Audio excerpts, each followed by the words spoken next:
Meus irmãos, a paz do Senhor. João, capítulo 14, verso 2. Na casa de meu pai há muitas moradas.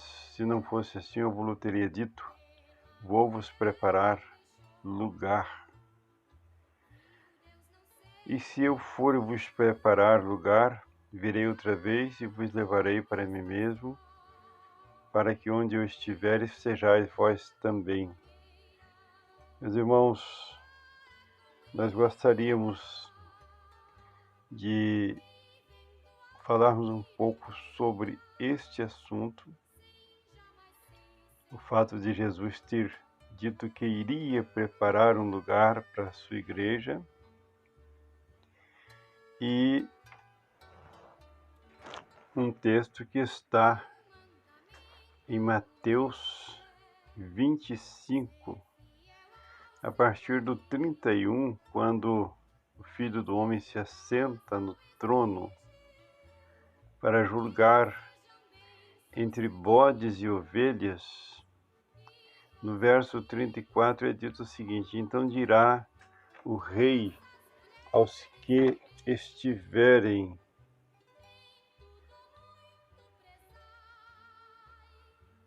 à sua direita: vinde, benditos de meu Pai, possui por herança o reino que vos está preparado desde a fundação do mundo. Sim, irmãos. Por que esses dois textos estão sendo postos lado a lado? Em João, dizendo o seguinte, ele diz que vou vos preparar lugar. Se não fosse, na casa do meu pai há muitas moradas, se não fosse assim eu vos teria dito: vou vos preparar lugar. E agora Mateus 24, 25, 34, ele vai dizer que então dirá o rei aos que estiverem à sua direita: vinde, benditos de meu Pai, possui por herança o reino que vos está preparado desde a fundação do mundo. Como assim? Um texto dizendo que o reino está preparado desde a fundação do mundo, e outro texto dizendo que ele iria preparar. Você já parou para meditar nisto? Por que João, em João 14, 3, ele diz que vai preparar, e em Mateus 25, 31, ele diz que está preparado desde a fundação do mundo? Pois é. Quando ele diz que vai preparar em Mateus, em João 14, 3, é porque o perdão, que é o nosso passaporte para este lugar de gozo, de paz, o perdão, ele viria a partir do momento em que ele fosse crucificado. Esse lugar que ele disse que iria preparar era na cruz do Calvário. Se ele não fosse a cruz, nós não teríamos direito a este lugar. Mas quando ele sobe a cruz do Calvário, ele compra, segundo Apocalipse, capítulo 5, verso 9, cantavam um cântico novo, dizendo: digno és de tomar o livro e de abrir os seus selos, porque foste morto e com teu sangue compraste para Deus homens de toda a tribo e língua e povo e nação, e para o nosso Deus os fizestes sacerdotes, e eles reinarão sobre a terra, não é? Veja que o reinado deles não é lá no céu, não, é aqui sobre a terra. Então, era na cruz do Calvário que Jesus iria preparar, porque esse lugar, segundo o próprio Senhor Jesus, está preparado desde a fundação do mundo. Mas na cruz do Calvário, ele iria nos dar a chave. A chave era o sangue inocente derramado no lugar do pecante. Então, revivendo o que acontecia lá no Velho Testamento, quando alguém pecava, e a palavra diz que o salário do pecado é a morte, ele chegava para o sacerdote e dizia: eu pequei. E o sacerdote poderia dizer para ele: então você é digno de morte, você vai morrer. E ele poderia responder, não é? Não, mas eu trouxe um cordeiro, porque a tua lei, não é? A tua lei diz que eu posso apresentar um cordeiro para morrer no meu lugar. E ali ele colocava a mão na testa do cordeiro, não era simplesmente entrega o cordeiro e vai para lá conversar com os amigos e tomar algum vinho, algum licor. Não. Ele tinha que colocar a mão sobre a testa do animal e sentir o que o animal estava sentindo na hora que ele estava oferecendo o animal que estava morrendo no lugar dele, né? Então a palavra diz que o Senhor Jesus foi morto e com seu sangue nos comprou de todas as tribos, línguas, nação, povo, e nos fez rei para Deus, não é? Para reinarmos sobre a terra.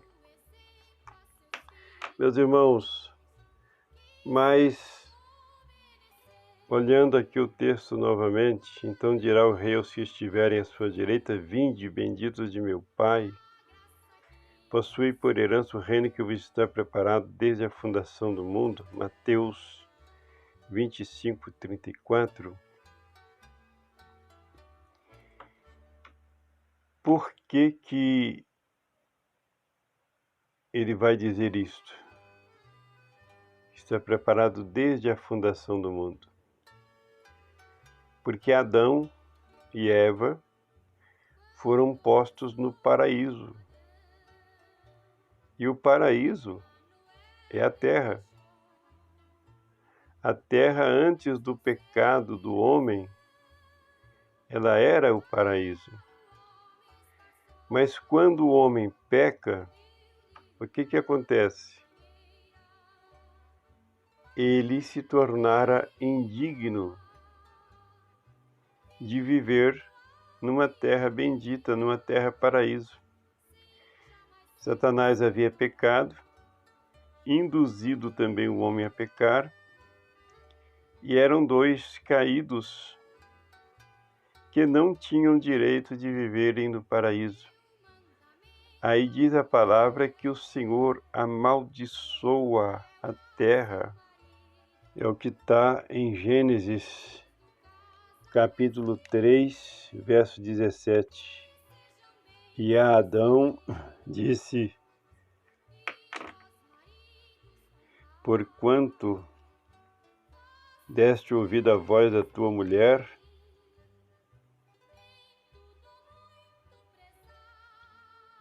e comeste da árvore de que te ordenei, dizendo: não comerás dela, maldita é a terra por causa de ti. Veja que maldita é a terra por causa de ti. Condor comerás dela todos os dias da tua vida. Então a terra se tornou maldita não por ela mesma. Ela foi o único item que não caiu por conta própria. Ela caiu também, ela veio a cair. Mas a queda terrena foi uma queda causada, não é? Ela não caiu por si mesma, ela não foi autora do seu próprio pecado. E é por isto que em Romanos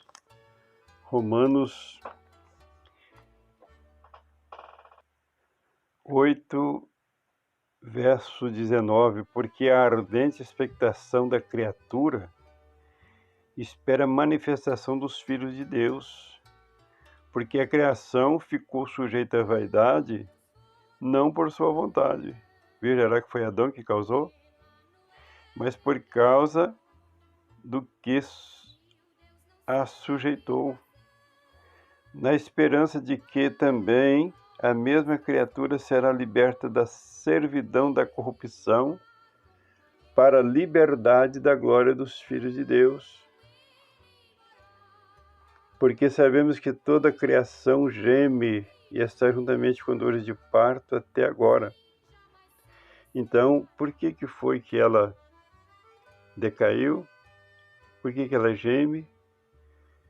Por que ela reclama e espera a mudança dos filhos de Deus?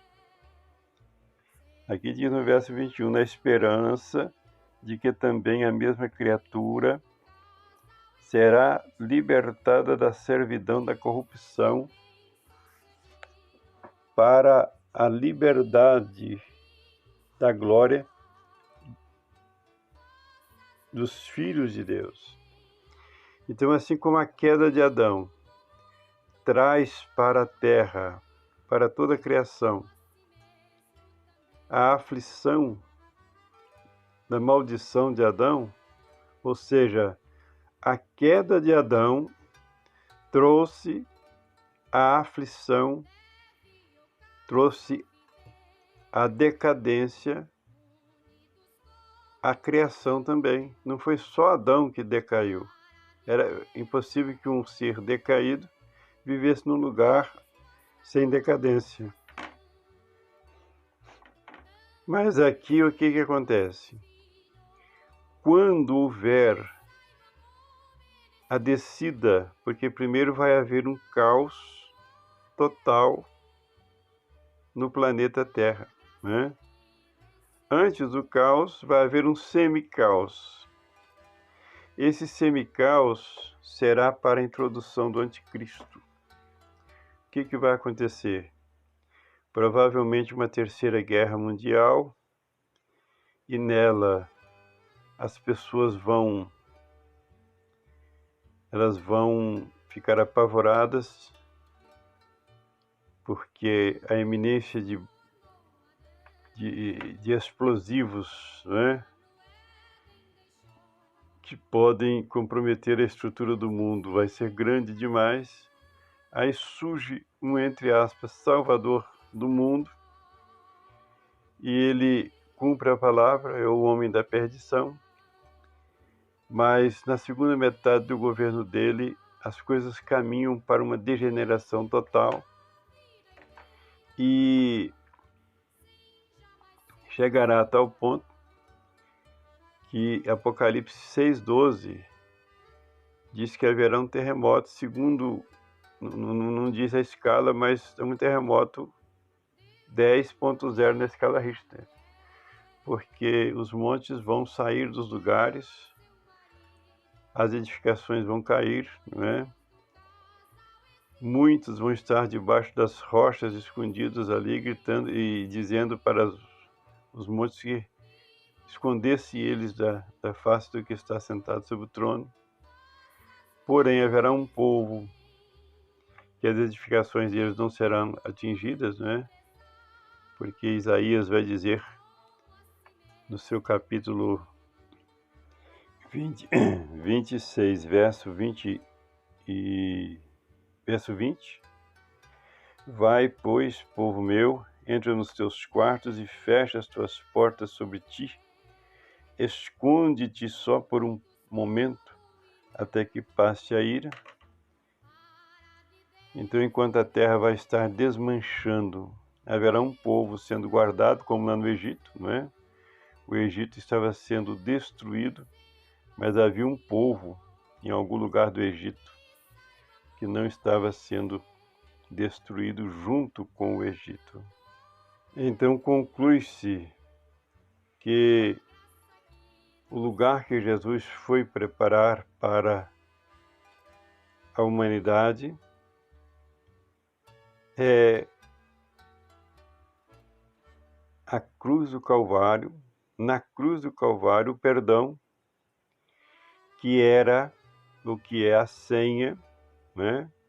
Porque o sangue de Jesus é a senha, para que a humanidade pudesse, através dessa senha, acessar aquilo que já estava preparado na criação de Adão. Adão foi criado num lugar preparado, porém, que decaiu por causa do pecado de Adão. Então esse lugar perde as características de paraíso, mas que voltará a tornar-se paraíso, porque esse próprio lugar reclama lá em Romanos, com o perdão do pecado. Então quando Jesus descer, e ele vai descer no caos, no maior caos da humanidade, terremoto 10.0, estrelas, não é? Uma chuva de meteoro invadindo a Terra, que João chamou de estrelas, mas uma estrela é maior do que o planeta Terra. Então, chuvas de meteoros, não é? E as potências do céu sendo abaladas, é nesse momento que ele vem, no momento de maior caos, de caos total. E ele vem, e ele desce no monte de Sião, ele batalha contra Satanás e sua semente. A palavra diz que com o assopro da boca dele, ele vence Satanás. A partir dali, inicia-se o julgamento, que é o julgamento antimilênio, não é? Antes do milênio, não é o final vem após o milênio. Nesse julgamento, vai ser chamado também o julgamento das bem-aventuranças, porque a igreja vai receber quinhões, vai receber galardões, e acontece após esse julgamento a condenação dos ímpios, conforme está aqui em Mateus 13:40, assim como o joio é colhido e queimado no fogo, assim será na consumação desse mundo. Mandará o Filho do Homem os seus anjos, e eles colherão do seu reino tudo que cause escândalo e comete iniquidade. Lembrando que lá no céu não tem ninguém que causa iniquidade nem escândalo. Então, assim que houver o julgamento, virá a condenação. É chamado de arrebatamento maligno. Aqui os maus são lançados no inferno. Acontecendo isso aqui, acontece também a ceia.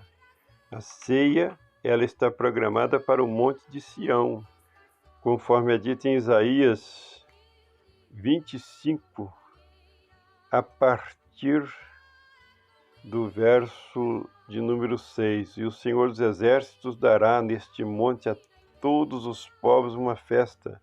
Que monte é esse? Né? Ele está falando do monte de Sião, porque no capítulo 24, verso 23, ele diz assim: a lua se envergonhará e o sol se confundirá quando o Senhor dos Exércitos reinar no monte de Sião e em Jerusalém. E então, perante os seus anciãos, haverá glória. Então, quando ele falou, e o Senhor dos Exércitos dará nesse monte, é um segmento do texto, que é o Monte Sião, a todos os povos uma festa com animais gordos, uma festa com vinhos puros, com tutanos gordos, e com vinhos bem purificados, e destruirá nesse monte a máscara do rosto com que todos os povos andam cobertos, e o véu com que todas as nações se escondem. Por que é a ceia? Ele aniquilará a morte para sempre, e assim enxugará o Senhor dos Exércitos, o Senhor Jeová, as lágrimas dos rostos, e tirará o opróbrio do seu povo de toda a terra, porque o Senhor o disse. Veja, irmãos, a ceia, ela não é no céu. A ceia bíblica, não. A ceia do céu é a ceia da interpretação escatológica de um grupo, não é? Que cria figuras de 7 anos por causa do casamento judaico e um monte de coisa, porque diz que a igreja é tirada antes da tribulação, 7 anos antes, passa 7 anos no céu, porque o casamento judaico dura 7 dias. Mas aí quando você vai olhar, isso não tem base bíblica, mesmo porque a ressurreição só acontece na última trombeta, não é? Paulo diz assim, eis que eu vos digo um mistério, está em 1 Coríntios 15, 51, 52, nem todos dormiremos, mas seremos transformados perante a última trombeta. Jesus disse que é no último dia, não é?